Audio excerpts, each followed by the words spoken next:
And what I realized in kind of following his plan, one, I kind of justify this calling because I still feel like I'm working to get to the root of people's problem coming out of their mouth.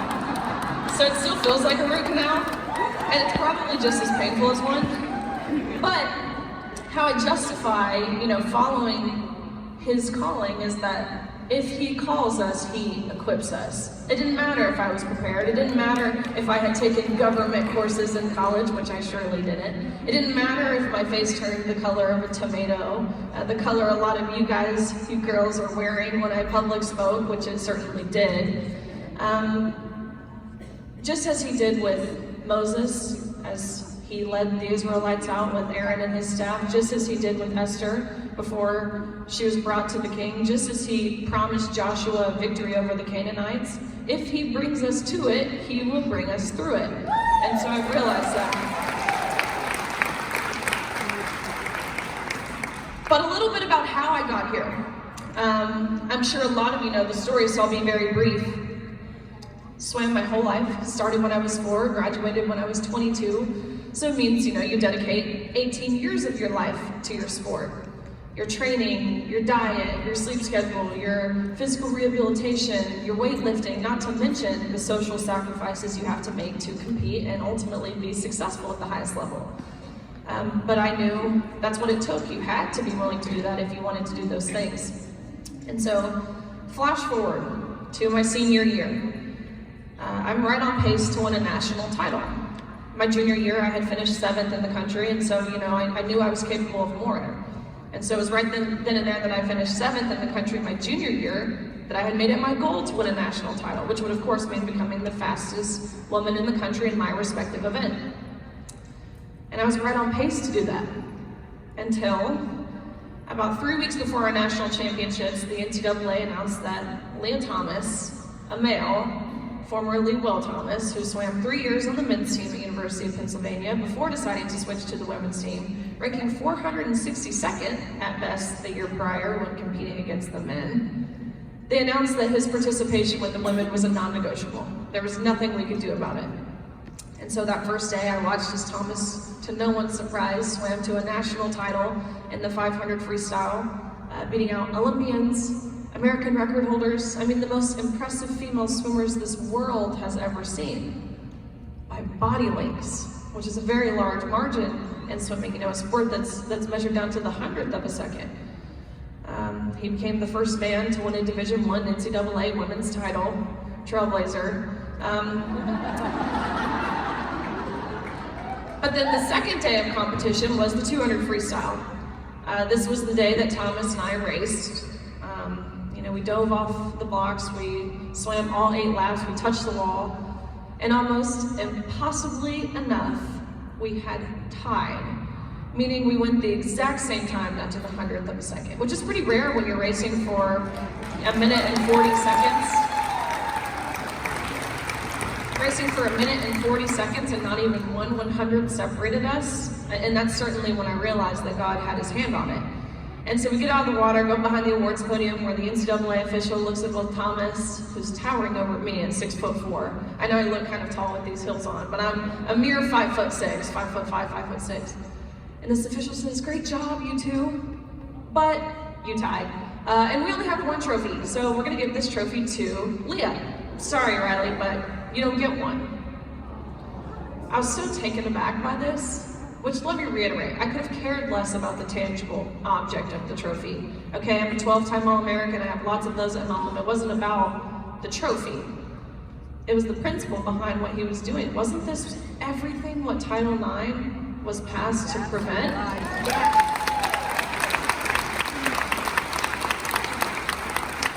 And so, I asked the question that no one dared ask all season. Actually, we asked it. We asked it amongst ourselves, in secrecy, behind closed doors to our coaches. We'd be in our dorm rooms, whispering to our parents on the phone, hoping our roommates wouldn't hear us. Doesn't that sound a lot like 1984? We asked this question, but I finally said it out loud, and I said, why? Why are you giving the trophy to a man in the women's 200 freestyle? I know we tied, I know we don't account for ties, but what's the thought process? He didn't have an answer. They didn't give him a script of what to say when someone asked why. And so he kind of stumbled on his words. And after thinking for a bit, his face visibly saddened. He didn't even believe what he was about to tell me. And his eyes sunk in and he said, Riley, we've been advised when pictures are being taken that Leah has to be holding the trophy. Again, you can pose with this one, but ultimately, Leah takes the trophy home. You go home empty-handed, end of story. And that is when, of course, I knew all season the unfair competition was wrong. I knew the locker room, which let me very briefly touch on that. I can't even describe the feelings of violation, of it's awkward, it's embarrassing, it's uncomfortable, it's betrayal. And I think the best word to describe it, without being over dramatic, is it's traumatizing. And not even necessarily traumatizing because of what we were forced to see and how we were forcibly exploited to someone, again, 6'4", 22 years old, fully intact with and exposing male parts. It wasn't even necessarily seeing that. It was more so for me traumatic to know just how easy it was for the people who created these guidelines and these rules, the authority figures, to totally dismiss our rights to privacy without even a second thought, without even bare minimum forewarning us that we would be sharing this changing space. Because the only time we became aware we would be undressing next to, again, if I had to see it, you guys at least have to hear about it, a 6'4", 22-year-old man, fully intact with and exposing male parts, was when we were inches away from a 6'4", 22-year-old man, fully intact with and exposing male parts.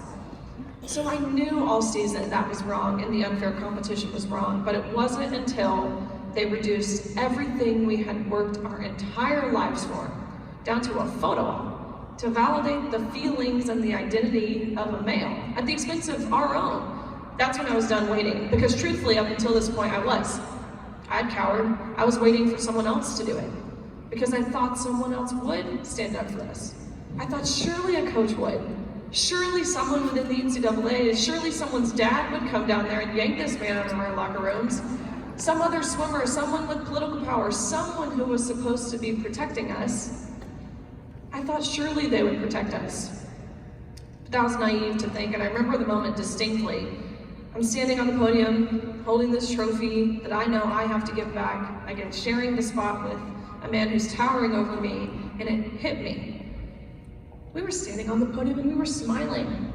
We were applauding, and we were expecting someone else to jump in and save us. How could we expect someone to stand up for us if we weren't even willing to stand up for ourselves? What were we applauding? We were applauding our own erasure.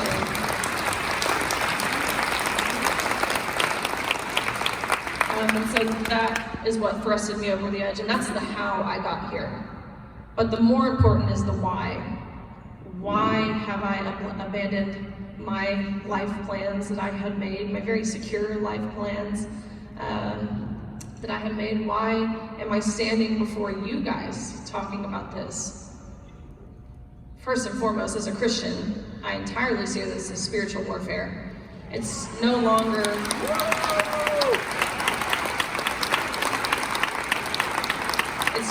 right versus wrong or good versus bad. It really is moral versus evil.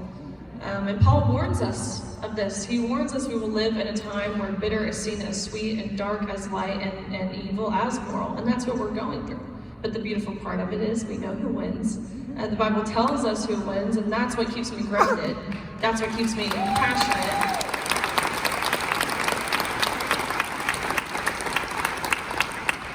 But my why, I have a young sister.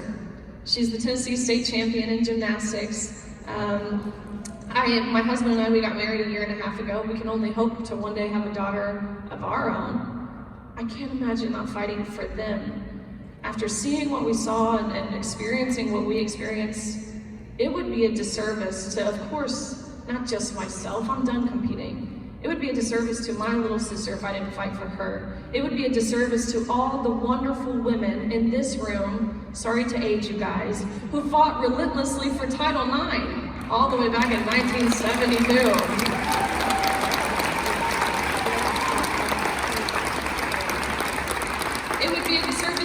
guys, in your same lifetime, you saw the benefits of Title IX. I'm sure many of you were some of the first to be awarded scholarships and different things at your high school. And now you're seeing those benefits being totally taken away. And of course, it would be a disservice to the present female athletes who are effectively silenced through means of manipulation and intimidation and really emotional blackmail. A lot of what we went through in terms of keeping us quiet from our universities is nothing short of criminal, especially those Ivy Leagues. I thought those were supposed to be places of higher education. But you guys are getting lectured by a blonde who went to University of Kentucky. There's gotta be a joke in there somewhere. But more importantly, it's about a lot more than me not being able to hold the trophy. This issue is so much broader than that, and it extends far beyond just sports. This is about denying objective truth. And that's a pretty chilling thought when you look at what that has meant and means for other civilizations. They're asking us to deny man and woman. It's the essence of humanity. It's how, I hate to break it to you, it's how every single person in this room is here, man and woman. And they're asking us to deny that. Again, it's Orwellian. It's as if they're asking us to say 2 + 2 is 5. And so many are adhering. It's like they're asking us to deny that the sky is blue. That's what this battle is about. And when you lay out the different pieces in regards to the denying of objective truth, the biological reality and biblical truth, the silencing, the breakdown of family, the breakdown of our faith. We used to be a country that stood by the slogan, one nation under God, and in God we trust. The taking away of our freedoms, such as freedom of speech. I had a stupid TikTok video deleted this morning, actually for like the 10th time, because I'm trying to highlight a middle school in Oregon where a male who identifies as a woman brutally attacked this young girl with the school doing nothing about it. It's not even the first girl he's brutally attacked. I encourage everyone to go look at the video. I would post it on my TikTok, but it keeps getting deleted. So the censorship and the keeping us quiet, not to mention the changing of the language that we use. Have you noticed we're calling ourselves biological women? I'm so sick of that. Stop calling yourself biological women. We are women. We are girls. We are mothers.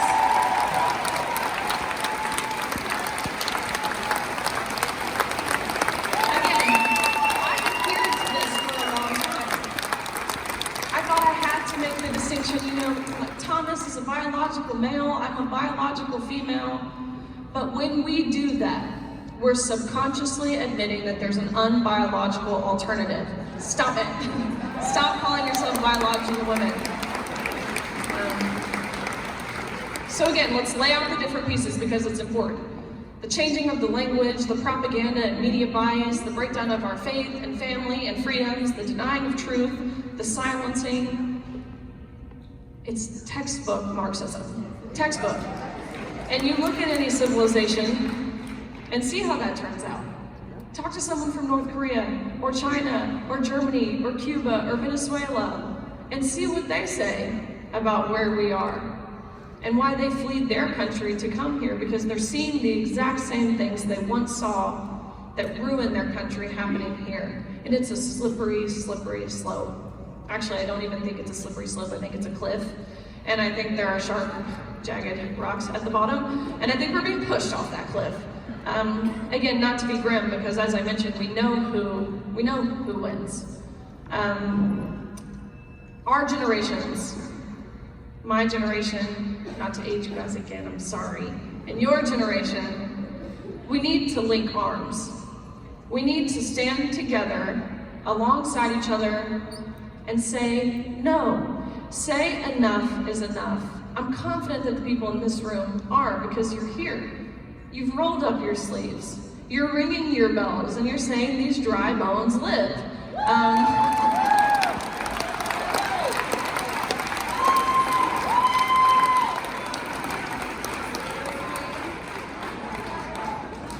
One more thing before we wrap up here. I could talk for hours. I really could. Listing the different examples, this happening in different states. I'll talk about impact really quickly because actually you guys were a big part in the impact. At the state level, the federal level, garnering people and support and the troops to your state capitals, whatever that looks like, you guys are a huge influence and a credit to a lot of the success. There have been 23 states thus far that have passed some sort of fairness in women's sports bill, which is huge.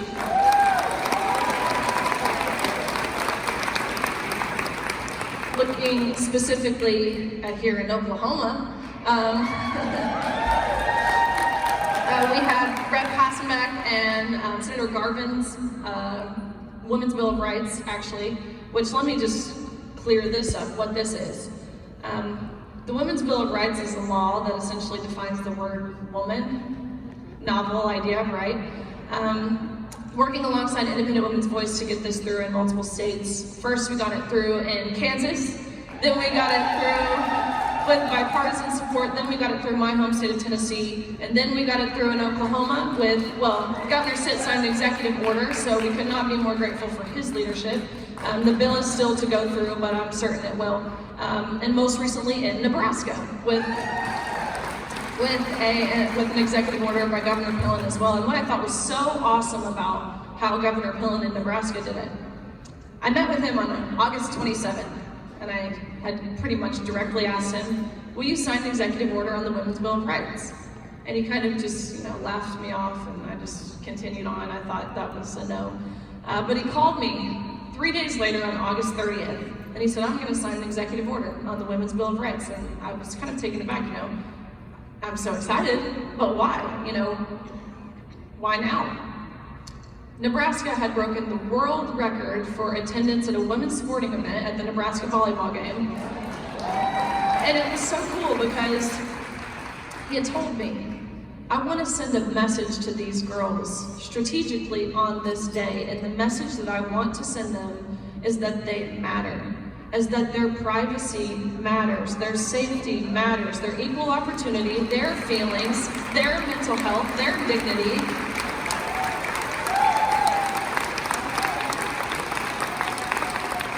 He said they need to be told that it matters, because that's a very different message than what we're receiving from even the people in the White House who are actively rewriting Title IX. So lots of impact being made, and I'm going to continue pushing in all 50 states until all 50 states protect their women's sports and ultimately protect the sanctity of womanhood and what it means to be a woman.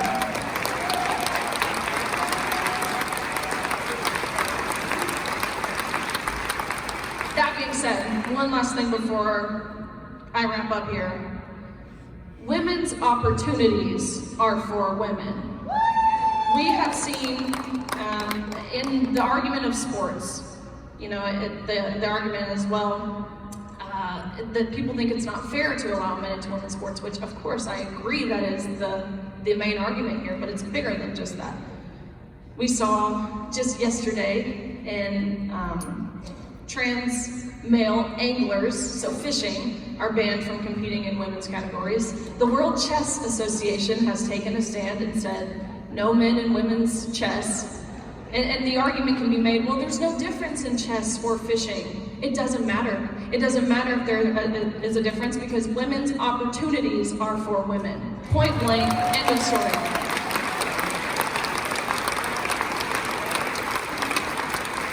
As I mentioned, it's a slippery slope, and when you compromise between right and wrong, you are wrong. There is no compromise between what is right, what is fair, what is just, and what is true. There is no compromise on the truth, and so I'm hoping that all of you this morning at National Federation of Republican Women voted accordingly. So, again,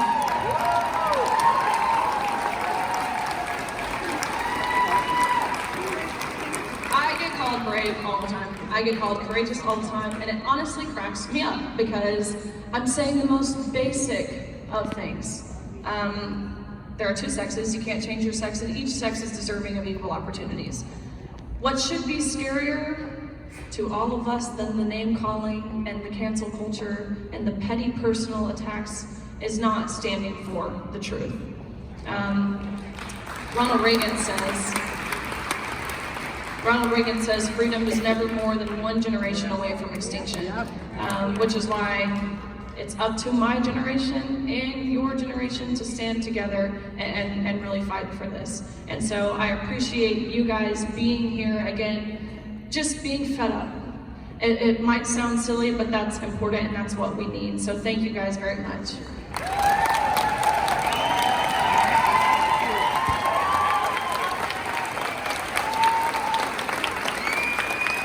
This woman has so much courage.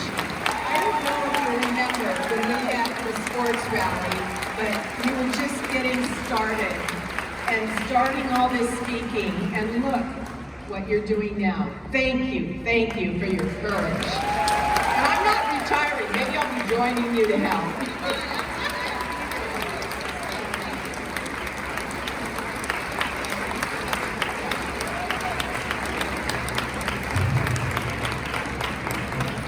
Please turn your attention to the